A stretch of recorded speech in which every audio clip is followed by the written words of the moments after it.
Hello and welcome to In the Word, your weekday guide for weekly worship, where we cover 5 chapters of the Bible each week. And this week we're reading Numbers chapter 21 through 25. Up until now, much of the danger and threat to the wilderness generation of ancient Israelites in Numbers has been internal. The people of God have complained, rebelled, rejected God's leaders and His provision.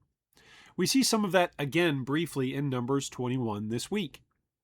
However, most of these chapters are focused in their content on a new source of danger to God's people: external dangers. It is true in our spiritual lives we often self-sabotage our walk of faith. Internal dangers abound as we each day pick up our cross and seek daily to put to death the old ways of sin in us. But internal dangers are not the only dangers we will face as Christians. Often there are external forces hostile towards our progress as God's people. We see this continually in the harassing and outright hostile nations around the wilderness Israelites. Kings of Arad, the Amorites, Bashan, Moab, and Midian all took various approaches to harm the people of God. Some risked open warfare. Others pursued an occult diviner in Balaam. Balaam was hired to bring down the horrors of the unseen realm upon God's people. But Israel was protected by God in battle and blessed by God rather than cursed by the occult diviner Balaam. But even the attempted curses of Balaam couldn't destroy God's people. The greatest danger for ancient Israel and for us is our own sinful desires. In our walk with the Lord, we often are beset by danger outside of us, external dangers. Opposition forces are at work, and they seem to never end in this life.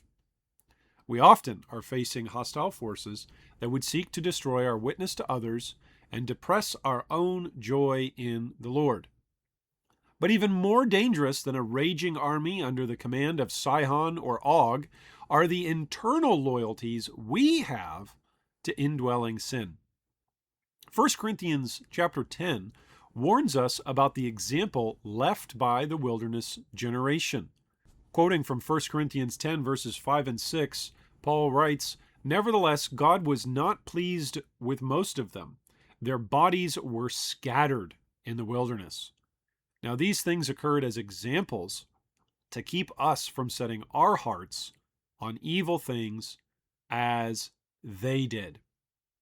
The warning God gives us, both in Numbers and in the New Testament, is about this great danger that is in the midst of us, our own desire to set our hearts towards evil.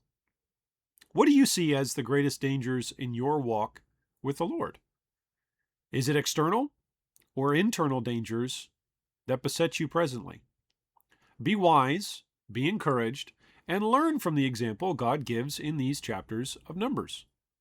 God sustains us through the hostile attempts of external forces. And God is swift to correct us, disciplining us as His children when we wander and pursue sin. Thanks so much for joining us today. I look forward to catching you again next time when we continue our reading of the book of Numbers.